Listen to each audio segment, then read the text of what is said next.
प्रणाम आप सभी को। मेरा नाम रोशन है। दोस्तों, आज मैं आपके लिए लेकर आया हूँ श्री रविंद्रनाथ टैगोर जी की लिखी एक कहानी जिसका शीर्षक है धन की भेंट। तो आइए शुरू करते हैं कहानी का पाठ। वृंदावन कुंडू नाराज होकर अपने पिता से कहने लगा, मैं इसी समय आपसे विदा होना चाहता हूँ।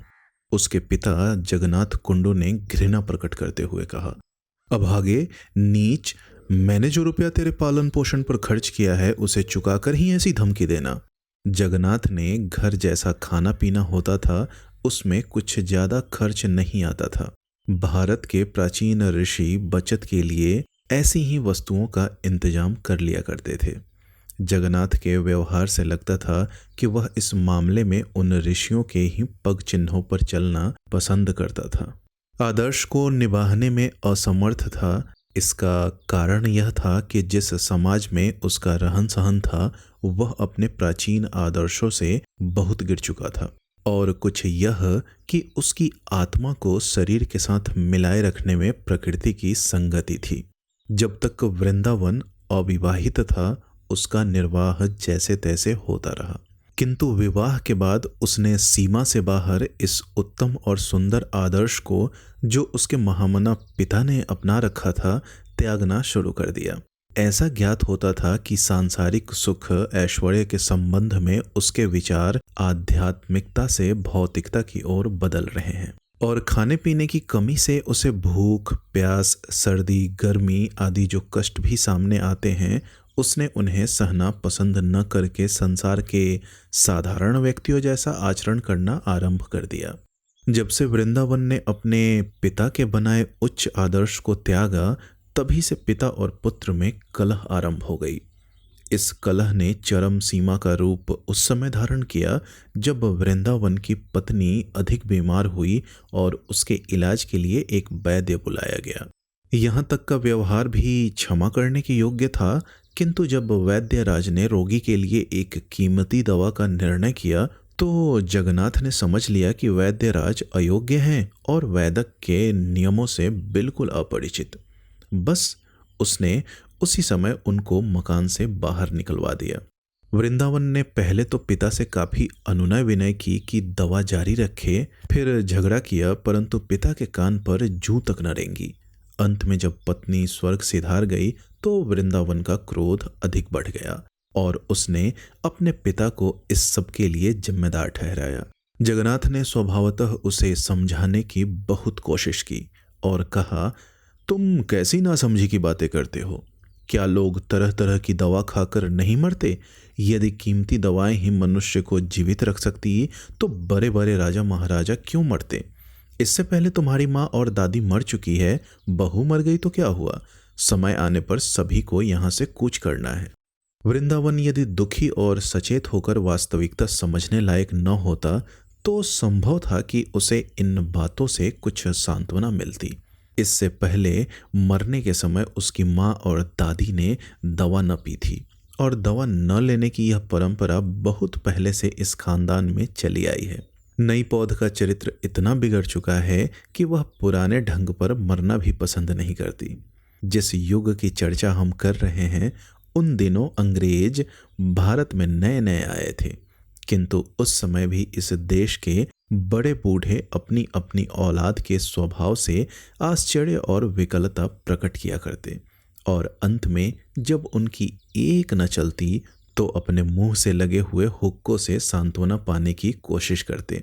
जब मामला चरम सीमा पर पहुंच गया तो वृंदावन से न रहा गया और उसने आवेश तथा विकलता के साथ अपने पिता से कहा, मैं जाता हूं। पिता ने उसे दृढ़ देखकर उसी समय आज्ञा देते हुए कह दिया, चाहे देवता मेरे ढंग को गो हत्या के समान क्यों न समझे, मैं शपथ खाकर कहता हूं कि तुम्हें अपनी संपत्ति से एक कौड़ी भी नहीं दूंगा। यदि मैं तुम्हारी एक पाई तक को भी हाथ लगाऊं तो उस व्यक्ति से भी नीच होऊंगा जो अपनी माँ को बुरे भाव से देखता है। वृंदावन के मुंह से आवेश में निकल गया। गांव वालों ने उस छोटे से झगड़े को संतोषपूर्वक देखा। जगन्नाथ ने चूंकि अपने बेटे को अपनी संपत्ति से बेदखल कर दिया था, अतः प्रत्येक व्यक्ति उसे सांत्वना देने का प्रयत्न कर रहा था। वे सब इस विषय में सहमत थे कि केवल पत्नी की खातिर पिता से झगड़ा करने का दृश्य इस नए युग में ही देखा जा सकता है। इसके संबंध में वे स्वयं जो कारण बताते थे वे बहुत ही असंगत थे। वे कहते थे कि यदि किसी की पत्नी मर जाए तो बड़ी सरलता से दूसरी शादी कर सकता है, पिता मर जाए तो संसार भर के धन ऐश्वर्य के बदले में भी वह उसे प्राप्त नहीं कर सकता। इसमें संदेह नहीं कि उनका उपदेश हर प्रकार से ठीक था, किंतु हमें संदेह है कि दूसरा पिता पाने की पीड़ा उस पथभ्रष्ट बेटे को कहाँ तक प्रभावित कर सकती थी। इसके विरुद्ध हमारा विचार यह है कि ऐसा अवसर आता तो वह उसे ईश्वर की दया समझता। वृंदावन के अलग होने का दुख उसके पिता जगन्नाथ को तनिक भी अनुभव न हुआ। इसके कुछ विशेष कारण थे। एक तो यह कि उसके चले जाने से घर का खर्च कम हो गया। दूसरे, हृदय से एक भारी चिंता दूर हो गई। हर समय उसे इस बात का भय रहता था कि कहीं मेरा बेटा मुझे विष देकर न मार दे। जब कभी वह भोजन करने बैठता तो यही विचार उसे विकल कर देता कि इसमें विष न मिला हुआ हो। यह चिंता किसी सीमा तक वृंदावन की पत्नी का स्वर्गवास हो जाने पर दूर हो गई थी, किंतु अब वह बिल्कुल ही नहीं रही। जिस प्रकार घने काले बादलों में बिजली और भयंकर तूफानी समुद्र में बहुमूल्य रत्न विद्यमान रहते हैं, उसी प्रकार बूढ़े जगन्नाथ के कठोर हृदय में भी एक निर्बलता शेष थी। वृंदावन जाते समय अपने साथ अपने 4 वर्षीय पुत्र गोकुल चंद को भी ले गया था। चूंकि उसकी खुराक और वस्त्रों का खर्च बहुत कम था, इसलिए जगन्नाथ को उससे बहुत प्रेम था।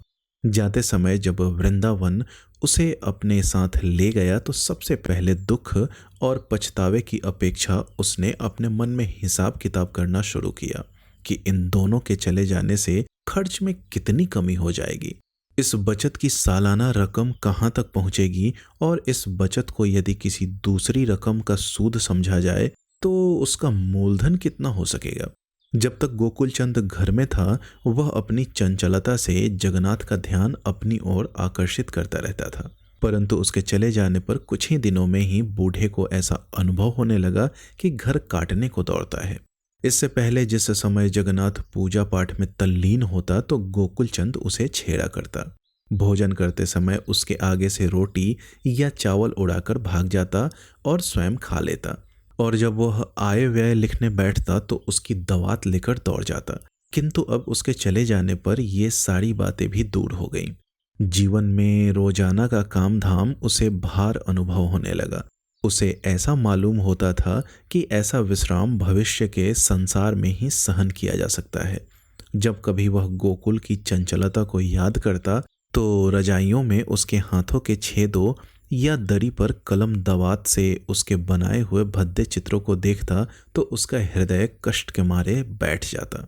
जगन्नाथ को अपने सोने के कमरे में एक कोने के अंदर पड़ी हुई पुरानी धोती के टुकड़े दिखाई पड़े तो सहसा उसकी आंखों से आंसू बह निकले। वह धोती थी जिसे गोकुल ने 2 वर्ष में फाड़ दिया था। तो जगन्नाथ ने उसे झिड़का और बुरा भला कहा था, किंतु अब उनके इन टुकड़ों को उठाकर बड़ी सावधानी से अपने संदूक में रख लिया और इसकी शपथ खा ली कि यदि गोकुल उसके जीते जी वापस आ गया तो चाहे वह हर वर्ष एक धोती फाड़े, वह उससे कभी नाराज न होगा। परंतु गोकुल को वापस न आना था, न आया। जगन्नाथ दिन प्रतिदिन वृद्ध होता जा रहा था और उसको खाली घर मानो काटने को दौड़ता था। अंत में दशा यहाँ तक पहुंची कि वह संतोष से घर में बैठ भी न पाता। दोपहर को जब गांव के सब लोग अपने अपने घरों में सोए होते तो जगन्नाथ नारियल हाथ में लिए गलियों में घूमता दिखाई पड़ता।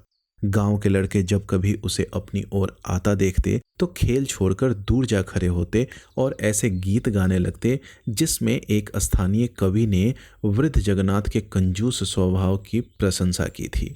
कोई व्यक्ति भय के मारे उसका वास्तविक नाम डर से जबान पर न लाता, अतः लोगों ने उसके अनेक प्रकार के नाम रख छोड़े थे। वृद्ध उसे जगन्नाथ कहा करते थे, परंतु मालूम नहीं छोटे लड़के उसे चिड़ियल क्यों कहते थे। संभव है इसका कारण यह हो कि उसकी चमड़ी और शरीर रक्तहीन दिखाई देते थे। इन्हीं कारणों से वह प्रेत आत्माओं के समान समझा जाता था। एक दिन दोपहर को जब जगन्नाथ स्वभावानुसार गांव की गलियों में आम के छतनारे वृक्षों के नीचे अपना नारियल हाथ में लिए फिर रहा था, उसने देखा कि एक अपरिचित लड़का गांव के लड़कों का मुखिया बना हुआ है और उन्हें कोई नई शरारत सुझा रहा है। उसकी तेज बुद्धि से प्रभावित होकर सब लड़कों ने इस बात का फैसला कर लिया था कि हर काम में उसकी आज्ञानुसार आचरण करेंगे। दूसरे लड़कों की तरह वह वृद्ध जगन्नाथ को अपनी ओर आता देखकर भय से भागा नहीं, बल्कि उसके समीप जाकर चादर झाड़ने लगा। उसी समय उसमें से एक जीवित छिपकली निकलकर वृद्ध के शरीर पर गिरी और उसकी पीठ की ओर से नीचे उतरकर वन की ओर भाग गई। भय से वृद्ध के हाथ पांव कांपने लगे। यह देखकर सभी लड़के बहुत प्रसन्न हुए, प्रसन्नता से चिल्लाने लगे। वृद्ध जगन्नाथ बड़बड़ाता और गालियां देता हुआ बहुत दूर निकल गया, किंतु उसके कंधों पर पड़ा रहने वाला अंगोछा सहसा गायब हो गया और दूसरे ही क्षण उस अपरिचित लड़के के सिर पर बंधी हुई पगड़ी के रूप में दिखाई देने लगा।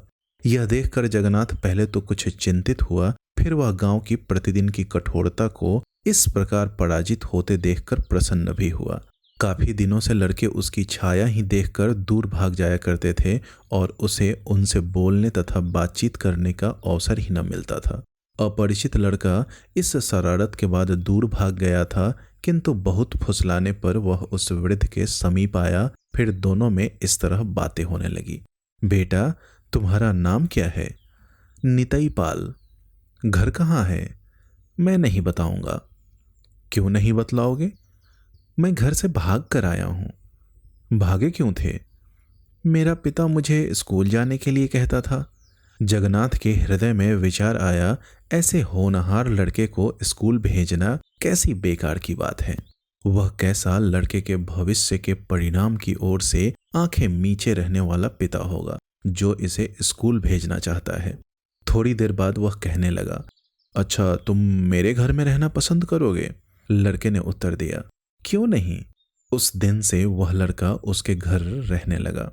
उसे घर में प्रवेश करते हुए इतना भी भय न हुआ जितना अंधेरे में किसी वृक्ष के नीचे जाने से हो सकता है। इतना ही नहीं, बल्कि उसने अपने खान पान और रहन सहन के विषय में ऐसे निडर होकर प्रश्न करने आरंभ किए जैसे वह उस घर में वर्षों से परिवार का अंश रहा है। यदि कोई बात उसकी इच्छानुसार न होती तो वह जगन्नाथ से झगड़ा आरंभ कर देता। जगन्नाथ अपने बेटे को तो डरा धमका भी लेता, परंतु उसे बस में लाना सरल न था। उसे उसकी हर बात माननी पड़ती। गांव के लोग आश्चर्य में थे कि जगन्नाथ ने नितई पाल को क्यों सिर पर चढ़ा रखा है। यह सर्वविदित था कि वृद्ध अब कुछ दिन नहीं तो कुछ सप्ताह का अतिथि है और वे यह सोचकर बहुत दुखित होते थे उसके स्वर्ग सिधारने पर उसकी संपत्ति का अधिकारी यही लड़का होगा। वे सब इस बात पर लड़के से ईर्ष्या करने लगे। उन्होंने उसे नुकसान पहुंचाने का फैसला कर लिया था, परंतु जगन्नाथ उसकी ऐसी निगरानी रखता जैसे वह उसकी पसली की हड्डी हो। कभी कभी लड़का धमकी देकर कहता, मैं घर चला जाऊंगा। ऐसे अवसर पर वृद्ध लोभ लालच का जाल बिछाकर कहता, मैं अपनी सारी संपत्ति तुमको ही दे दूंगा। लड़का हर प्रकार से कम आयु का था, तब भी इस बात का महत्व खूब समझता था। गांव वालों से और कुछ भी न हो सका तो उन्होंने उस लड़के के बाप के बारे में जांच पड़ताल आरंभ की। उन्हें यह सोचकर बहुत दुख होता था कि उसके माता पिता उसकी याद में दुखी होंगे। लड़का बड़ा चंचल है जो उन्हें इस प्रकार छोड़कर भाग आया। वे उसे हजार हजार गालियां देते होंगे, किंतु ये सब बातें वे जिस आवेश में करते थे उससे साफ होता था कि वे न्याय नहीं ईर्ष्या से काम ले रहे हैं। एक दिन वृद्ध को किसी बटोही की जवानी पता चला कि दामोदर पाल अपने बेटे की खोज में आसपास के गांवों और कस्बों में फिर रहा है और कुछ ही समय में वह इस गांव में आ सकता है। नितई ने जब यह बात सुनी तो सहज ही वह धन संपत्ति छोड़कर अपने पिता के पास जाने के लिए तैयार हो गया। जगन्नाथ उसे रोकने के लिए हर संभव प्रयत्न करता था, अतः उसने कहा, तुम अपने पिता के पास जाओगे तो वह तुम्हें पीटेगा। मैं तुम्हें एक ऐसे स्थान पर छिपा दूंगा कि किसी को भी तुम्हारा पता न मिल सके, यहाँ तक कि गांव वाले भी तुम्हें नहीं ढूंढ सकेंगे। लड़के को आश्चर्य हुआ। वह कहने लगा, बाबा, मुझे कहाँ छिपाओगे? भला वह स्थान तो मुझे भी दिखा दो। जगन्नाथ ने उत्तर दिया, यदि वह स्थान मैं इस समय दिखा दूं तो लोगों को खबर हो जाएगी, रात हो जाने दो। बच्चों में आश्चर्यजनक स्थान देखने की उत्कट लालसा होती है। नितई भी उसी तरह यह बात सुनकर प्रसन्न हुआ। उसने सोचा कि जब मेरे पिता मेरी खोज करने के बाद वापस चले जाएंगे तो मैं दौड़ लगाकर लड़कों के साथ उस स्थान पर आंख मिचौनी खेला करूंगा और कोई मालूम न कर सकेगा कि मैं कहाँ छिपा हूँ। वास्तव में उस समय बड़ा आनंद आएगा। पिताजी सारा गांव छान मारेंगे और मुझे कहीं न पा सकेंगे। बड़ी दिल लगी होगी। दोपहर के समय जगन्नाथ लड़के को कुछ देर के लिए मकान में बंद करके कहीं चला गया। उसके वापस आने पर नितई ने उससे इतने प्रश्न किए कि वह परेशान हो गया। जब रात हुई तो नितई कहने लगा, बाबा, अब तो वह स्थान मुझको दिखा दो। जगन्नाथ ने उत्तर दिया, अभी रात नहीं हुई। इसके कुछ समय बाद लड़के ने फिर कहा, बाबा, अब रात बहुत हो गई है, अब तो चलो। जगन्नाथ ने धीरे से कहा, अभी गांव के लोग सोए नहीं हैं। नितई फिर एक क्षण के लिए रुका और बोला, इस समय तो सब लोग सो गए हैं, आओ अब चलें। रात बहुत जा चुकी थी। गरीब लड़का इतनी देर तक कभी न जागा था, इसलिए उसे जागे रहने में बड़ी कठिनाई हो रही थी। अंत में आधी रात के समय जगन्नाथ लड़के की बांह पकड़कर गांव की अंधेरी गलियों से रास्ता टटोलता बाहर निकला। सब दिशाएं सूनी थी, चारों ओर सूनापन था। कभी कभी कोई कुत्ता भूकने लगता तो और कुत्ते भी उसके साथ मिलकर भूकना आरंभ कर देते। इसके अतिरिक्त कहीं कहीं उसके पैरों की आहट से कोई पक्षी वृक्ष की टहनी पर पंख फरफराता हुआ उड़ जाता। नितई भय से कांप रहा था, किंतु जगन्नाथ ने उसका हाथ दृढ़ता से पकड़ा हुआ था। कई खेतों से होकर अंत में ये लोग जंगल में पहुंचे। यहाँ एक पुराना मंदिर था जिसमें किसी भी देवता की मूर्ति दिखाई न पड़ती थी। नितई ने उसे देखकर निराशा भरे स्वर में कहा, बस यही स्थान था। यह स्थान उसकी कल्पना से सर्वथा भिन्न था, क्योंकि उसमें कोई आश्चर्य की बात न थी। जब से वह घर से भागा था, अनेक बार ऐसे खंडहर और मंदिरों में रातें बिता चुका था। इतना होने पर भी आंख मिचौनी खेलने के लिए यह स्थान अच्छा था, अर्थात ऐसा कि उसके साथ खेलने वाले लड़के यहाँ उसकी खोज नहीं कर सकते थे। जगन्नाथ ने फर्श के बीच से एक पत्थर की सील उठाई। उसके नीचे एक तहखाना दिखाई दिया जिसमें एक धीमा सा दीप जल रहा था।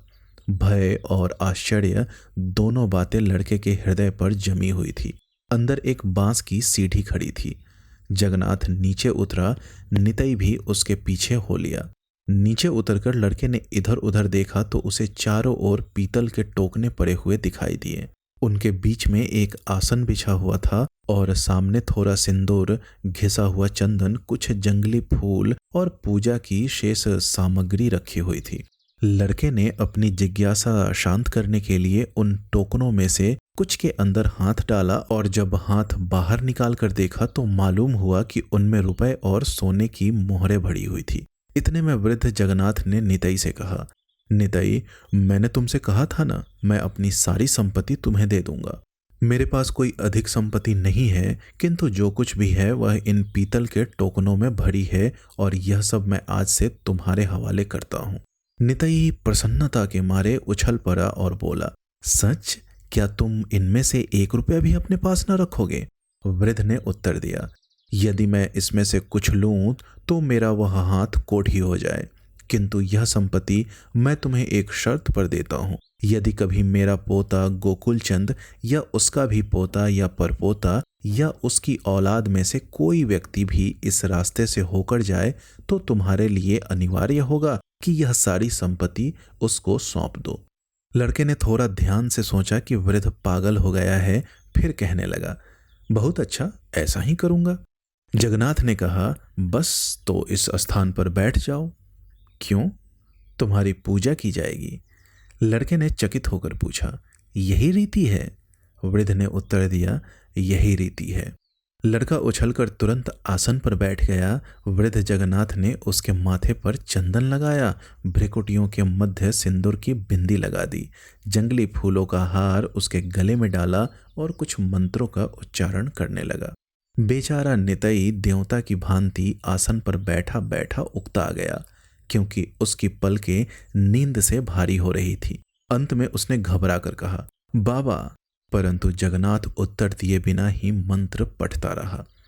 अंत में मंत्रों का सिलसिला समाप्त हुआ और जगन्नाथ ने बड़ी कठिनता से एक टोकने को खींचकर उसे लड़के के सामने रखा और ये शब्द व्यवस्था से उसके मुंह से कहलवाए, मैं सच्चे हृदय से प्रतिज्ञा करता हूँ कि इस सारी धन संपत्ति को गोकुलचंद कुंडू या वृंदावन कुंडू, वल्द जगन्नाथ कुंडू या गोकुलचंद कुंडू के बेटे, पोते, परपोते या उसकी औलाद के किसी व्यक्ति को जो इसका वास्तविक और योग्य उत्तराधिकारी होगा दे दूंगा। अनेक बार शब्दों के कहने में भोले लड़के की चेतना जाती रही और गला सूखने लगा। जैसे तैसे यह रस्म समाप्त हुई। गुफा की वायु दीपक के धुएं और उन दोनों की सांस के कारण बुरी मालूम होने लगी। नितई को अपना गला मिट्टी की भांति सूखा और हाथ पांव जलते हुए लग रहे थे। बेचारे का दम घुटा जा रहा था। दीपक धीरे धीरे मध्यम होता गया, यहाँ तक कि अंतिम झोंका खाकर बुझ गया। इसके बाद अंधेरा। नितई को ऐसा लगा कि वृद्ध जल्दी जल्दी सीढ़ी से ऊपर चढ़ रहा है। उसने घबरा कर पूछा, बाबा तुम कहाँ जा रहे हो? जगन्नाथ ने ऊपर की ओर चढ़ते हुए उत्तर दिया, मैं अब जाता हूँ, तुम यहाँ रहो, यहाँ तुम्हें कोई ढूंढ न सकेगा। वृंदावन के बेटे और जगन्नाथ के पोते गोकुल चंद्र का नाम याद रखना। इसके बाद उसने ऊपर जाकर सीढ़ी खींच ली। लड़के ने रुंधे और दयनीय स्वर में कहा, मैं अब अपने पिता के पास जाना चाहता हूँ, यहाँ मुझे डर लगता है। जगन्नाथ ने उसकी परवाह न करते हुए गुफा के मुंह पर पत्थर की शिला रख दी। दोनों जांघों को मोड़कर झुका और अपने कान पत्थर के समीप लगाकर सुनने लगा। अंदर से आवाज आई, बाबा जी, बाबा जी। फिर किसी भारी वस्तु के फर्श पर गिरने की आवाज सुनाई दी और इसके बाद शांति छा गई। इस प्रकार अपनी संपत्ति उसे सौंपकर वृद्ध जगन्नाथ ने जल्दी जल्दी पत्थर के ऊपर मिट्टी डालनी आरंभ की। उस पर उसने टूटी फूटी ईंटें और चूना रख दिया और फिर मिट्टी बिछाकर उसमें जंगली घास और बूटियों की जड़ें गाड़ दी। रात शायद समाप्त हो चुकी थी, परंतु वह उस स्थान से हटकर घर न जा सका। रह रह कर अपना कान धरती पर लगाकर आवाज सुनने का प्रयत्न करता। ऐसा मालूम होता था कि अब भी उस गुफा के अंदर या पृथ्वी की अथाह गहराइयों में से एक वेदना युक्त क्रंदन सुनाई दे रहा है। उसे ऐसा भान होता था कि रात में आकाश पर केवल वही एक आवाज छाई हुई है और संसार के सब व्यक्ति उस आवाज से जागकर बिस्तरों में बैठे उसे सुनने का प्रयत्न कर रहे हैं। पागल वृद्ध आवेश में आकर और अधिक मिट्टी डाले जाता था। वह चाहता था कि उस आवाज को दबा दे, किंतु इस पर भी रह रहकर वह आवाज उसके कानों में आ रही थी। बाबा जी, हाय बाबा जी। उसने पूरी शक्ति से धरती पर पांव मारकर चिल्लाते हुए कहा, चुप रहो, लोग तुम्हारी आवाज सुन लेंगे। फिर भी उसे मालूम हुआ कि हाय बाबा जी, हाय बापू की आवाजें रह रहकर सुनाई दे रही हैं। इतने में सूर्य उदय हुआ और जगन्नाथ कुंडू मंदिर को छोड़कर खेतों की ओर आ गया। वहां भी किसी ने उसके पीछे से आवाज दी, बापू। घबराहट की दशा में जगन्नाथ ने पीछे फिरकर देखा तो उसका पुत्र वृंदावन था। वृंदावन कहने लगा, मुझे पता चला है कि मेरा बेटा आपके घर में छिपा हुआ है, उसे मुझे दे दो। यह सुनकर वृद्ध की आंखें फैल गई, मुंह चौड़ा हो गया और उसने मुड़कर पूछा, क्या कहा, तुम्हारा बेटा? वृंदावन ने कहा, हाँ, मेरा बेटा गोकुल। अब उसका नाम नितई पाल है और मैंने अपना नाम दामोदर पाल प्रसिद्ध कर रखा है। तुम्हारी मनहूसी और कंजूसी की बात चारों ओर इतनी अधिक फैल चुकी थी कि विवश होकर मुझे अपना वास्तविक नाम बदलना पड़ा, वरना संभव था कि लोग हमारा नाम लेने से भी सकुचाते।